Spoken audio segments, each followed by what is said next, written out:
Bulavinaka, Namaste and good evening. You're watching Fiji Village Street Talk. I'm Vijay Narayan. As promised tonight, a great show coming up.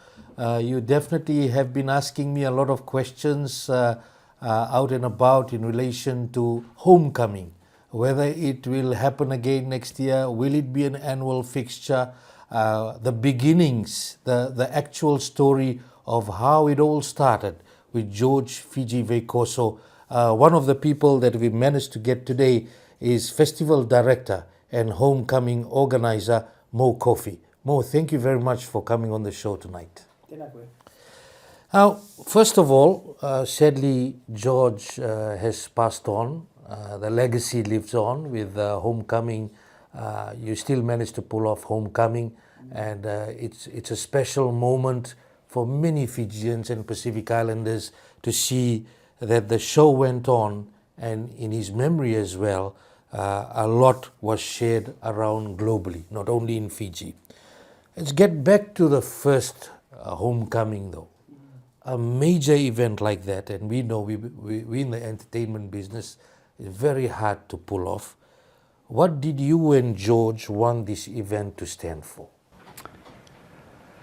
It's really what George wanted for Homecoming, to be honest with you. I branded it then Mission Impossible. I didn't think it was going to be viable, feasible, or even possible to deliver it, because what he was talking about was so logistically difficult, because most of the infrastructure that he wanted for the festival doesn't actually exist here in Fiji, which meant quite a logistical challenge to one, get it here, get the people here, get it set up with actually a very small window of time. When was the idea born? I can't tell you when it was born in his head. I think it's been there for a while. But the discussions were happening, I want to say, for more than a year prior. But it wasn't really, there was no firm date. It was just this idea he always talked about. He wanted to do a big concert back home. And I didn't really realize how big he was thinking at the time. And then I want to say in May, he gave me a call and asked if I could come to Fiji. It was during the FTE conference, actually. And that's when it really got serious in terms of looking at venue options. He'd started pulling together a lineup, and then the venue that he originally wanted proved unviable. Wasn't able to happen there, and then everything was effectively in a holding pattern until I basically said to George, I was like, we don't really have a show without a venue. And in a little time, the phone rang again. He goes, I got the venue. I said, where? He goes, it's King Charles Park. I was like, in Nandytown. He goes, yeah. I was like, set. So literally that weekend, myself and Bob, who's the production manager, we jumped on a plane and came and had a look at the venue and thought, well, we can make this work. And 6 weeks later, Homecoming #1 happened. Like, it really got thrown together in a very short period of time. Again, didn't think it was even going to be possible. I don't know that any major festival can really be thrown together in such a short period of time with artists travelling from all over the world. But it happened, and it was incredible. What did the festival mean to George? You have been with him, you were beside him in those crucial moments. What did it mean to him? I think he said that best in his in the after movie. There's a voiceover that he does during the after movie of Homecoming 1, and it was his dream. Literally, it was a dream come true for him. It was something he manifested it exactly how he wanted it, despite even myself questioning him and trying to talk him out of it. And I wasn't the only one, because for a lot of us, we couldn't make it make sense on a spreadsheet. Like, it was looking like it was projected to lose a stupid amount of money, and I couldn't understand why he still persisted and wanted to push on. But it all made sense to me when people started arriving, and particularly at the end when those thousands of people started singing to him, the Luma Luma, that made it all make sense. It was amazing, magical.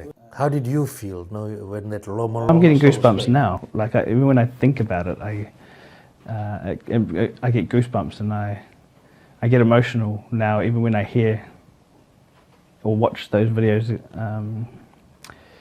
because there's been only really a couple of times in my life where that same feeling has happened, and coincidentally it was George at One Love in 2017 when he sang Epapa, and there was 20,000+ people singing back to him, completely unscripted, completely unplanned. It just happened. It was a moment that you can't really plan for. And at that time, I got similar goosebumps and similar feelings to what happened at the end of Homecoming last year. And we'll talk about George a bit, because, of course, the legacy lives on, and it all started, as you said, with him and his idea. He had such a great gift of bringing people together, the music and getting people together. Leading up to the first Homecoming and the show itself, can you sum up one thing that he did leading up to it that really sums him up as a person, for you personally? You make it hard by saying one thing. He is the connector of people. He's the bridge of the Pacific. That's one of his many superpowers, is his ability to connect people from all different walks of life, and turn strangers into brothers. Like, there's not very many people that I've come across in my life that can do it in the way that he has done it, and he did it all the way up until literally till he passed away. So. And he connected to as you said, some of the biggest names in the business. Who were the artists he was most excited about to have on the stage? I don't know that I can talk. I don't know that I can actually answer that for him. But what I do know is that all of the artists that he put on the stage are the ones that he chose. And so the difficulty, I guess, is he's not here now to say it himself. But I know he had special relationships with virtually all of the artists and more. There's still dozens, if not hundreds, of artists that he wrote with, that he collaborated with, that he nurtured and respected, who haven't been at either the first or the second Homecoming, that he worked with and collaborated with. So, him and Boogie been in it for a very long time. Same with him and Maoli. I jokingly refer to all of these artists as his children.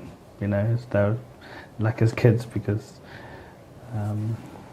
he raised them in the music industry, and was their mentor and collaborator and songwriter and all sorts of things. So I can't specifically narrow it down to any particular individual on his behalf, but I know that every artist that he chose to be on that lineup means something. That's his lineup of artists, that list of favorites, so to speak. And you can actually see the artists and feel it when they actually talk about him as well. Oh, that's right. Yeah.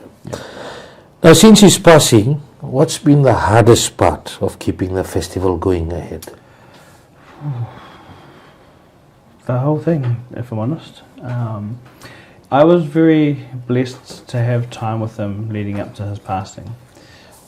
So some of the real good thing is that he chose the artists. He chose the order in which they would play each day. That was predetermined by him before he had passed away.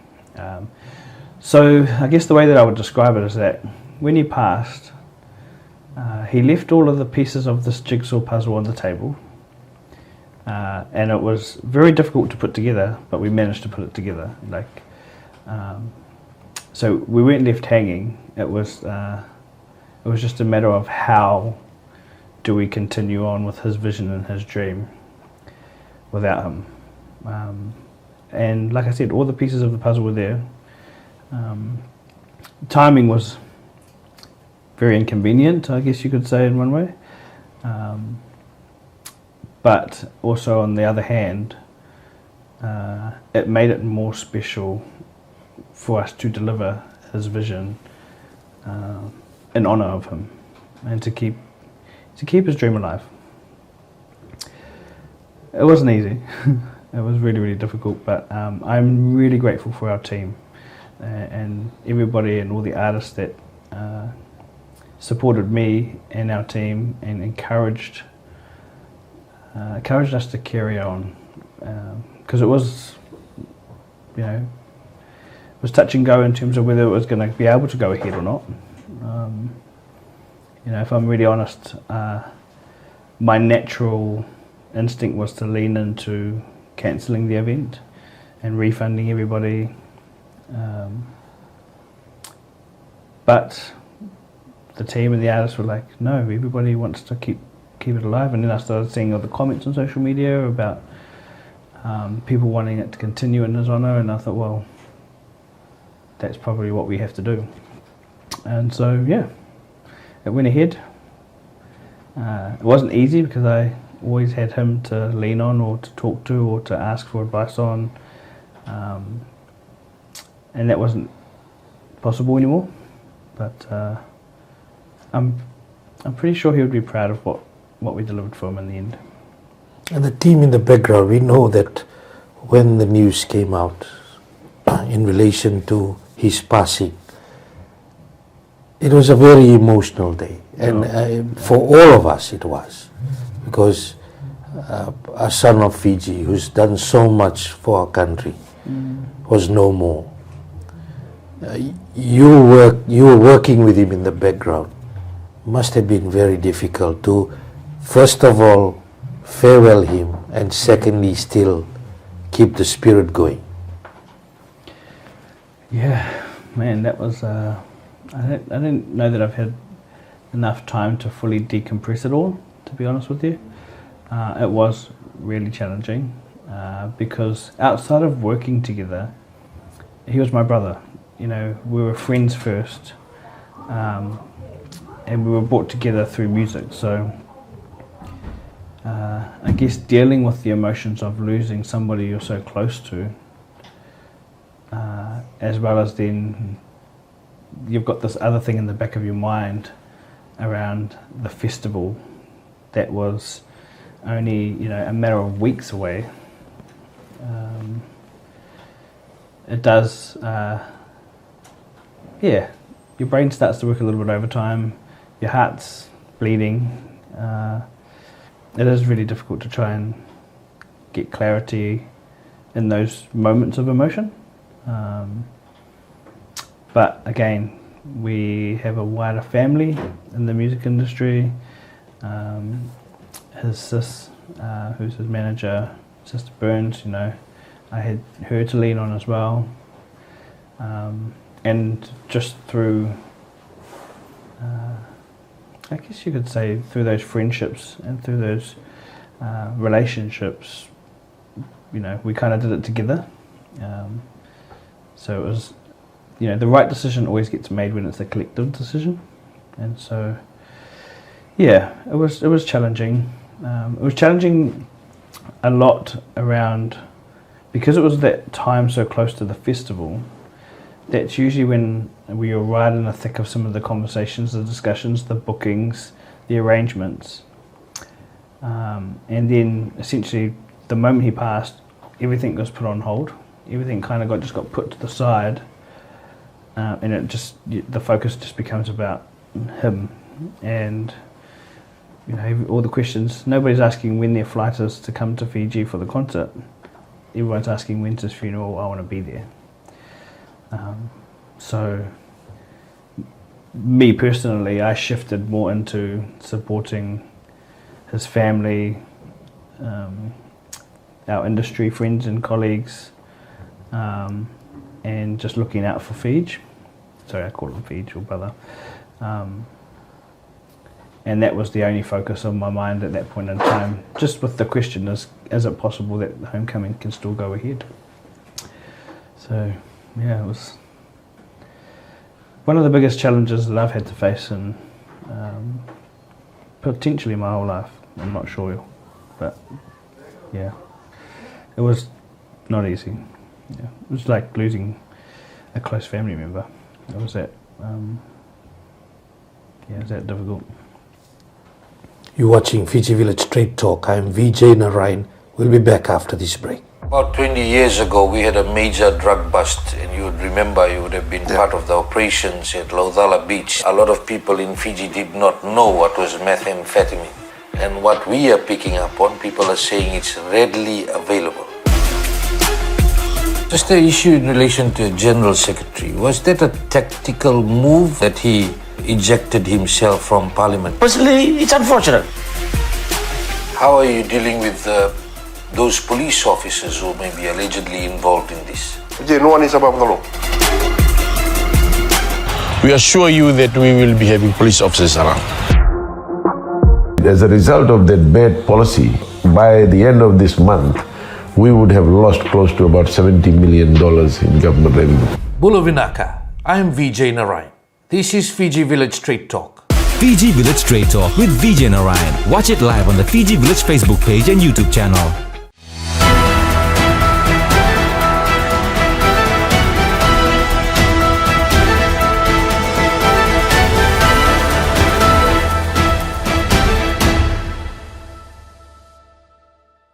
Welcome back. You're watching Fiji Village Straight Talk. I'm Vijay Narayan. Our guest tonight is Festival Director and Homecoming Organizer Mo Coffey.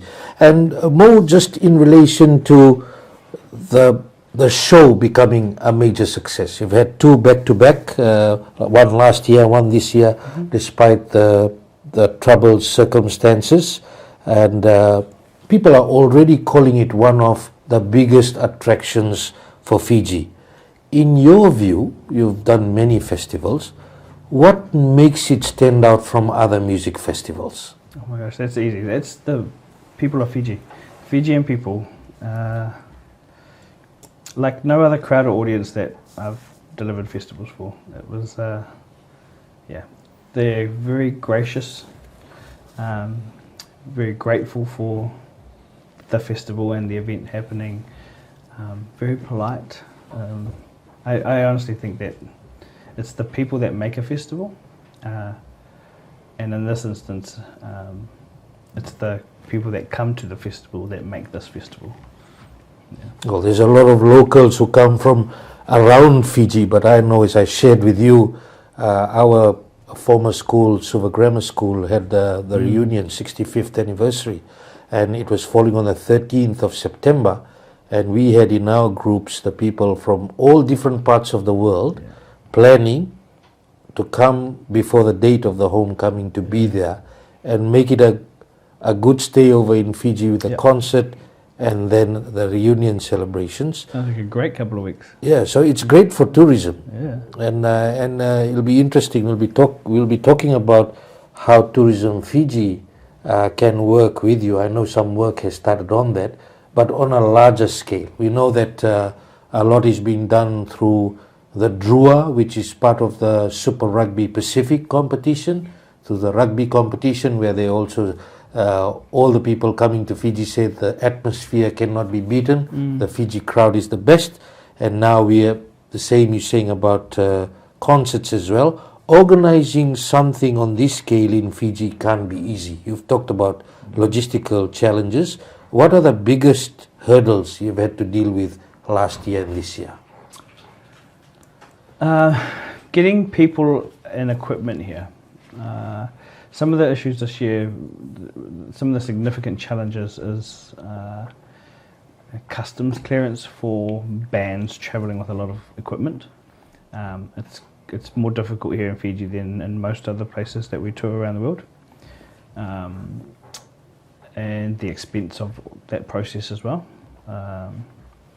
Like I jokingly said to one of the customs agents, like, my laptop and my cell phone's worth more than that guitar. Like, I don't understand this process. So that created some logistical challenges. A lot to do with the volume of artists that we have and the schedules. So we had flights arriving every few, if not couple of hours. So my phone was ringing around the clock non-stop. You know, as soon as there's a flight arrived with another band on it, chances are my phone was going to ring. And so that was a bit of a challenge. Getting the whole stage, the production here set up, that's a massive challenge, but not something that's too difficult to navigate. The expense obviously is a massive challenge.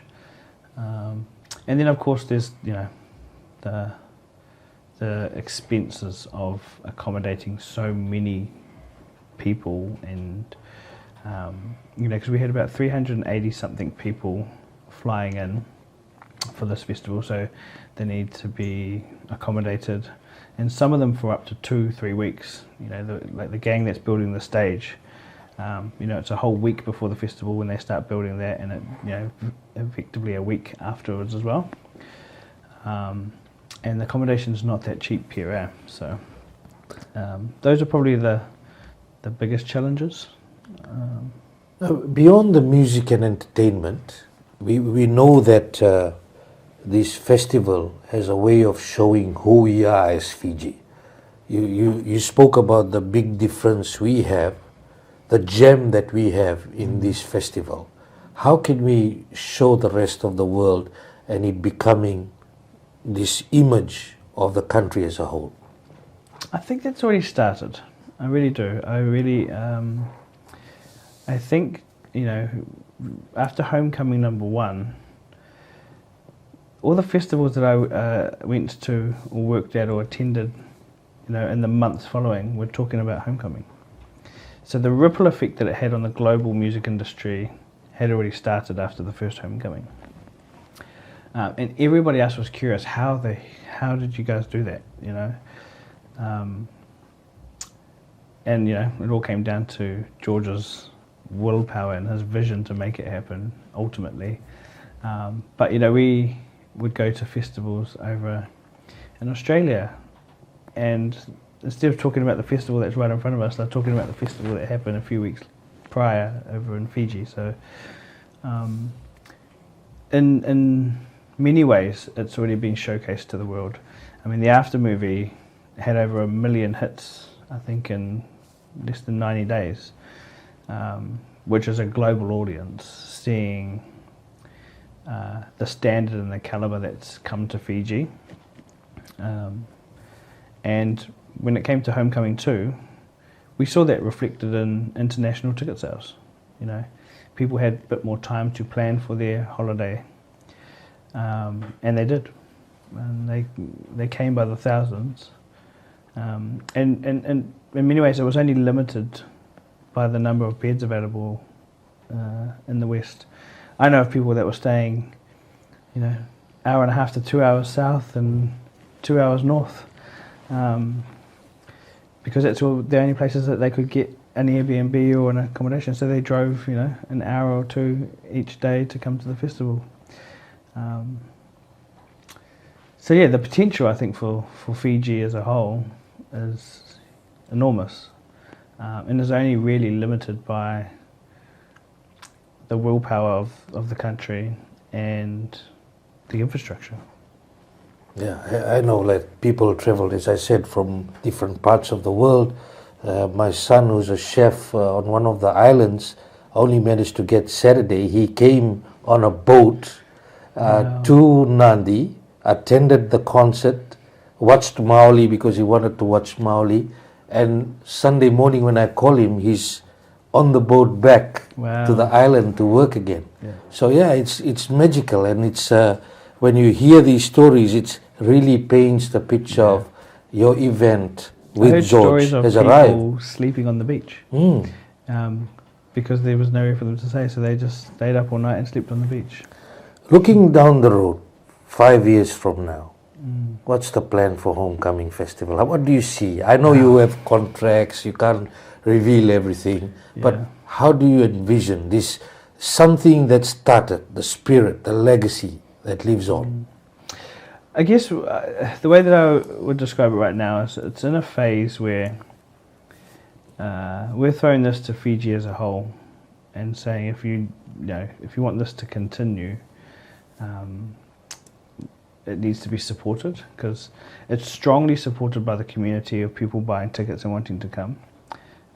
But I am also aware that the ticket pricing isn't easily accessible for a lot of the community.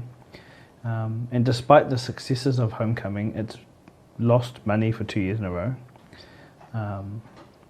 And so, it's been an incredible challenge this year because George just absorbs those losses in year one and carries on like nothing's even happened. It doesn't faze him. But in order for this event to be a sustainable event for 5 years or more, I think it needs some serious support from key stakeholders, from the tourism industry as a whole, from the government, and also from the people. It's incredibly nerve-wracking for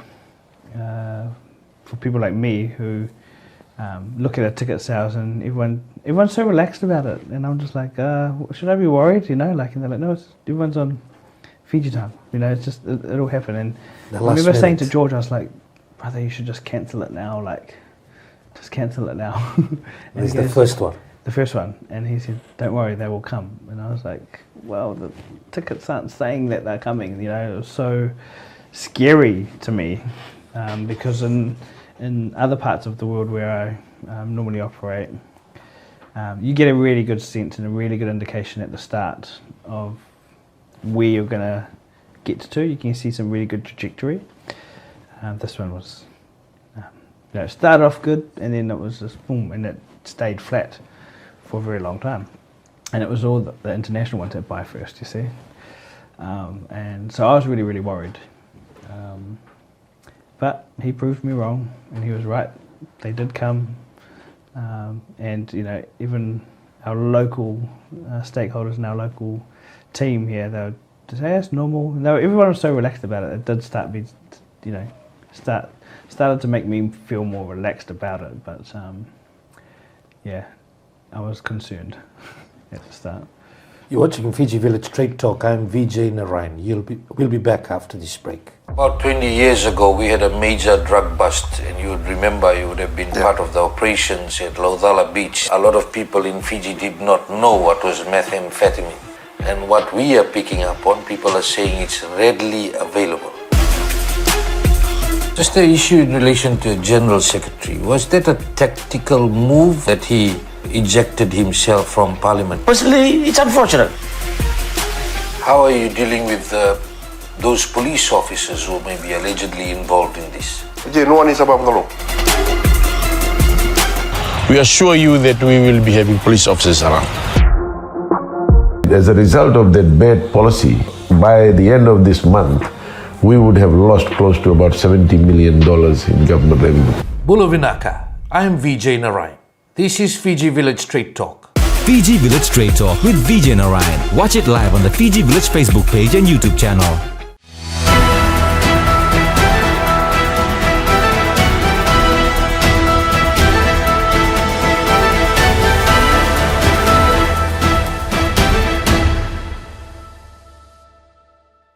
You're watching Fiji Village Straight Talk. I'm Vijay Narayan, and we are privileged to have Coffey. He's the festival director, has organized many music festivals in different parts of the world, and is also the organizer of Homecoming.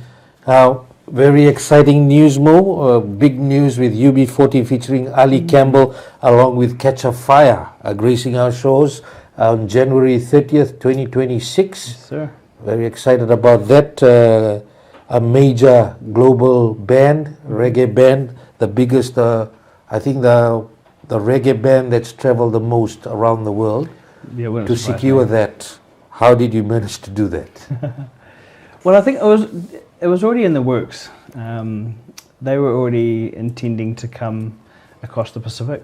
I had worked with them on a couple of occasions in the past, and the lead promoter and their agent I had a working relationship with over the past as well. And so we were talking, and at first I just offered some support to say, I've got some relationships that can help you to make this thing a bit more seamless. And then the conversations sort of progressed, and effectively got to a point where it was made more sense for me to take over the show and deliver it for them in partnership. So that's what happened, and that happened officially probably, I want to say maybe a week or so in the lead up to homecoming. And yeah. UB40 is a global brand, and I see they're traveling. They're in the US, they've finished South America already, and many other places. Of course, they're going to Australia. Yeah. They confirmed for Tonga, Samoa, and New Zealand. Now Fiji on that tour. What, from your perspective, what kind of impact this will have on Fiji as a whole? Well, I'm walking around Suva these days, and I can hear a lot of UB40 being played in the stores. And I know that there's a lot of people very, very, very excited about this. I think this will attract a wider age grouping compared with homecoming. Everyone's got a favourite UB40 song, right? Yeah, we're starting to see that in the excitement. There's examples of, I want to call it leaks, of them coming. There wasn't an official press release put out, but some media organisations were trying to find out about it and put stories out, and I guess that's a reflection perhaps of some of the excitement in the market here. Yeah. We'll go back to the issue of supporting these events. It's great now. Homecoming is bringing a concert in January, and then of course we'll have the festival around the same time next year. Just big acts cost big money, and as you said, that George absorbed those costs, and but it cannot sustain itself in that way if we want to have its future. Wow, yeah. How can Fiji as a whole, and we know we are an attractive tourist destination, the hotels are all booked out, you raised the issue about customs and the time and the costs involved to support at the end creative arts and also tourism. What would be your suggestion from your perspective? Look, I don't have all the answers, but there needs to be some strategy, and it needs to be from all the stakeholders, from all the businesses that benefit from this sort of activity, because this is the crazy thing about it. The international artists don't get paid. So the event budget should be $2 million more than it is if we were to pay all of those artists their standard performance fee rates. To think that that calibre of artistry is coming to Fiji and they're not going home paid, they're just coming to do it for George. That was myself included. I normally wouldn't deal with any event promoter and not have a contract around what I'm getting paid. But when George asks, it's not a part of the equation. It's really about delivering his vision, and it's the same for with the international artists that performed on that lineup.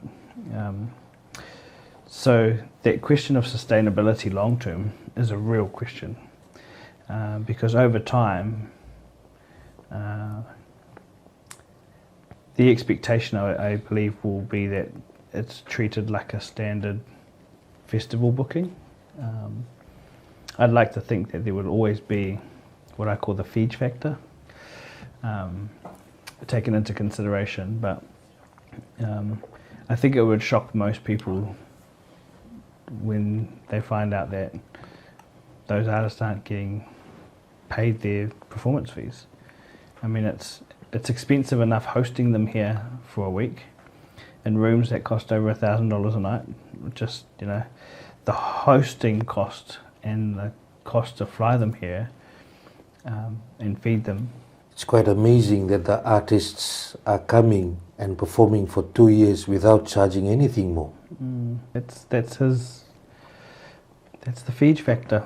That's his power, you know. He was like that with all of us, and so it only feels natural to reciprocate it the same way, you know. Are discussions already underway with decision makers in government to try to get the support to keep this moving? Yeah, well, I mean, I was delighted to see some of the commentary in the media in the days following homecoming. The discussions were already happening within government, I think within the tourism industry, certainly within the music industry here. So the discussions are happening, and you know, we're a part of those discussions now, and so yeah, I am looking forward to I guess advancing those conversations and seeing how we can all work together to make this it's effectively a new industry in many ways. How we can make it more viable and more sustainable for the long term. What about discussions with the private sector? What role do you see businesses playing in helping events like this to succeed long term? Well, obviously, like we're in discussions with sponsorship. You know, we're making it very clear to the sponsors that we actually need some cash support and some additional support in other areas as well. I think the private sector, you know, it's in the couple of years that I've been coming to Fiji, I am seeing the new resorts and hotels come online, and so I think the faster then that happens, the more capacity Fiji as a whole, and particularly out in the west, has to cater to the growth. Yeah, it comes down to infrastructure as well, and you know, we have I guess you could say a procurement policy to support local, you know, in every way, shape or form that we can, that doesn't compromise the quality of the product that we're trying to deliver. We want to work with local businesses, and we're seeing those local businesses that we've worked with over the last couple of years reinvested to more infrastructure, which has been really, really positive. And I think that's part of the discussions that I've been having, well, I've been here in Suva this week around, you know, if we were able to work with these local suppliers for different elements of production, they would be able to then reinvest into more equipment and more gear. And actually one of the key things is the expertise in developing opportunities for people to learn more about the technical side of things like production or event management. And so I think there's a lot of opportunity in that space for education, really, is to develop the expertise locally and reinvest in infrastructure. Can be quite exciting, because I think it took more than 21 years I think, until Super Rugby Pacific Senza said yes with the organisers to eventually have a Super Rugby side in the competition, and it's been a great success based on and the knowledge sharing, the upskilling, the cross skilling that has happened. It's been quite amazing, and I can already see the opportunities with people like you in sharing your knowledge and helping this grow. It will be just something really beautiful that we deliver to the world. We've already seen the fruits of that as well. Like, I own a ticketing company, and George wanted me to just use my ticketing company here, and I opted to work with TicketMax because I know what it's like as a local ticketing operator when international companies come into your market and start competing with your clients. And I didn't want to do that. And then it also frees up my capacity to focus on the festival as well. So yeah, working with TicketMax is a good example of that, where they've been able to innovate and develop new products. I insisted on having a payment plan option for customers, and I saw that. they developed it, in really quick time and put it out to the market, and it's getting prettier. Every time I log in, it looks a little bit nicer, and so that's a good example, I think, of how working with local companies gives them more resources to invest into themselves and into their infrastructure and develop and become better service providers for the industry as a whole. Yeah, if you go on the ticketing website, you'll see that there's a payment plan option where you can also opt for that, and also the early bird specials as well. Yeah, almost sold out. To get all that. Almost sold out? Almost sold out. I got mine on the first day, so I can say I contributed towards that. Now, do you see Homecoming Festival becoming an annual fixture? Why I ask this question is because, as I shared with you earlier, there are people still wondering whether it will happen around the same time on an annual basis, so they can plan their trips around coming to Fiji. Will we see this happening around the same time every year? I hope so. That's the answer that I have for you. In its current format, where it's lost money 2 years in a row, it's hard to find anybody that's willing to carry a loss. It's not a sensible business in its current format and with its current costs. And this is what I'm talking about.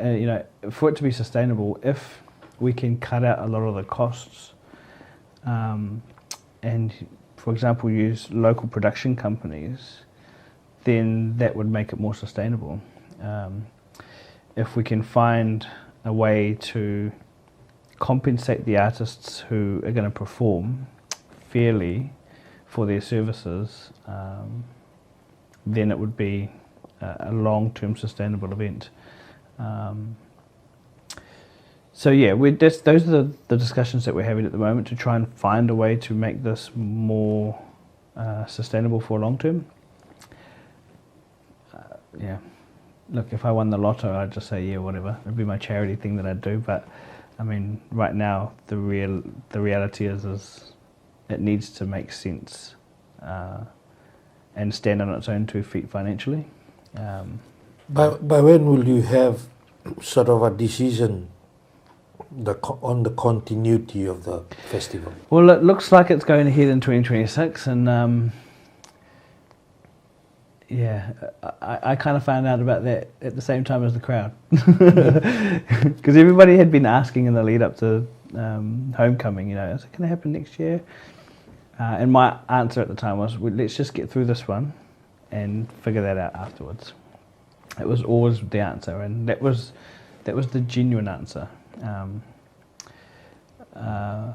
But then at the end of the festival, when my brother Tofinga announced that it was coming back in 2026, I was like,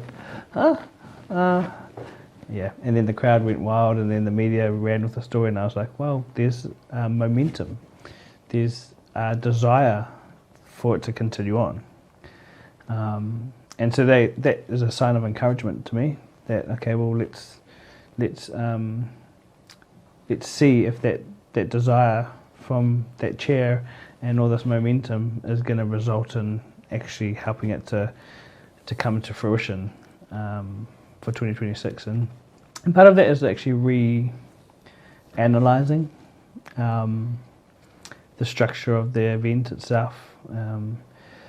In the weeks leading up to George's passing, every day I was saying, no more artists, don't add anyone else, we can't have any more bands, there's no time in the day to have them perform. Like, it means 12 new beds and 12 more flights, and every day there was another name. Just keep going and going and going. So it's one of those things that's sizing it to fit. It needs to be resized to fit its budget and become a bit more sustainable. And that's the what we're working through at the moment. Yeah. Mo, I know you sit in a very difficult position in terms of, first of all, making sure that the legacy of Fiji lives on, your brother, and the dreams that he had, what he shared with you. You did the impossible already, Mission Impossible 1 and 2, and now encountering many other things as you go along. First time on the show, I give you this opportunity also to speak to all those people directly around Fiji and around the world who have been captivated by the 2 years of the festival. Oh, I guess I'd just say support it. If you want this to continue on, if you want music to carry on, you need to get out and support it. And it needs to be everywhere and all the time. Not just Homecoming, but the artists and the bands that are performing. Give them the shout outs, listen to their music. This is, for Fiji, I think this is I described it the other day as like Homecoming has been a rising tide that's lifting the whole industry. So, I've been to other festivals here post Homecoming and seeing the standard lift. The local suppliers are wanting to do better and already investing. And so I think George's dream for his country and for his people is in motion now, where the standard is being lifted, and it's gonna be only good for the whole industry as a whole. So yeah, it's that key word of get out and support. Shout out the events, go to the events, buy the tickets, and keep them alive, keep them going. Well, thank you very much, the festival director and homecoming organizer Mo Coffey, for us speaking very candidly about how it all started and where to from here. We greatly appreciate his time and for this interview. And that's your show for tonight. Until next week, have a great evening.